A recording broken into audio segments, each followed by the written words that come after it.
Yeah, Peaches found the neck that we had. I'll show you in a second. But anyway, these rods go in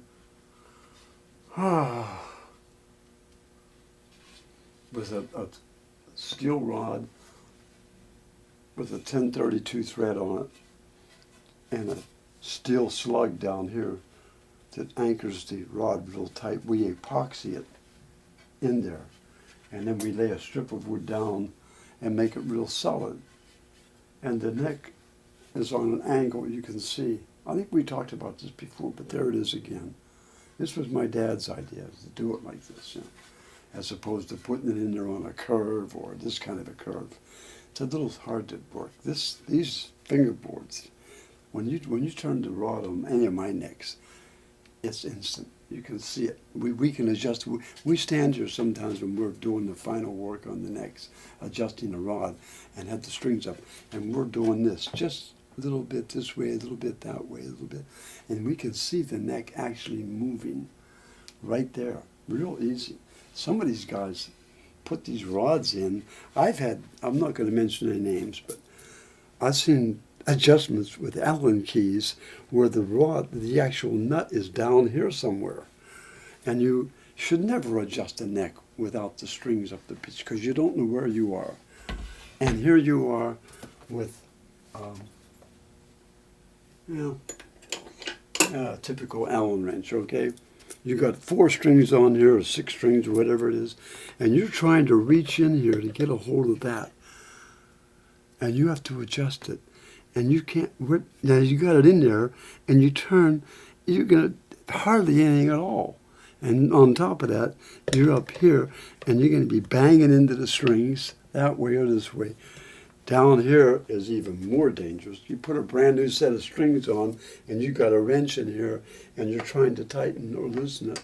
By the time you're done, you can look at the strings. They've got all kinds of kinks and marks all over them from the wrench. Just, things you can control that you somehow that doesn't dawn on some of these people. You actually can control that. You can actually do something about it. You can actually keep the rod from rattling around. You can actually do that. You can actually put the bridge in the right place. You can center it on the fingerboard. You don't have to have it so the strings are falling off its side. It's just stupid. And I hear these guys going on and on and on about how great they are. Well, I'm not great. I'm just a jazz guitar player who decided to try to make things right one day, that's all. I thought something was wrong, and I tried to correct it. And the people who works around me helped me do that. Some of them worked against me, but those people aren't around anymore. Anyway, I just showed you this. Solid. Nice. You don't hear any noise? No noise. No noise. And even the maple neck. Hey, you don't see that very often. Flat sawn maple. Beautiful.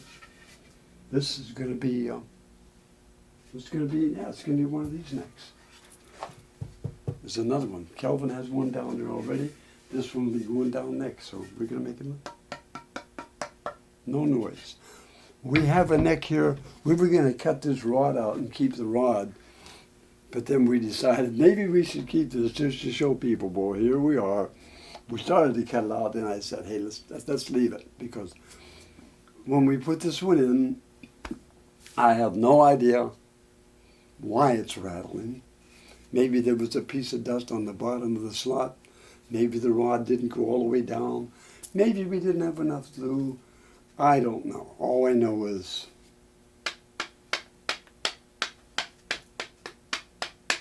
hear all that?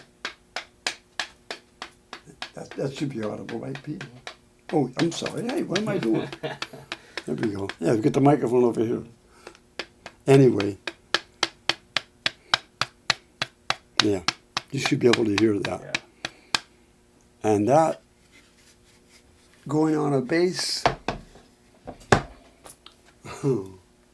it could be serious.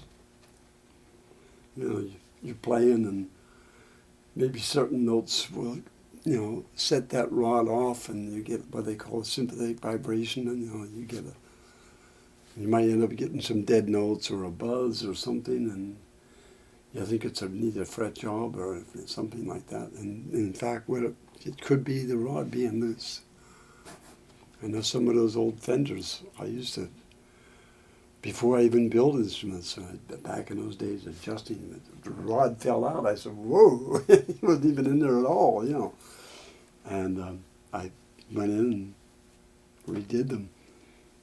I remember when I first, I could have enough time to tell that story. You have 4 minutes. Okay, that'll be the next one, I'll do that. I was going to tell you about the Fender rod coming out the first time, way back, way back, you know.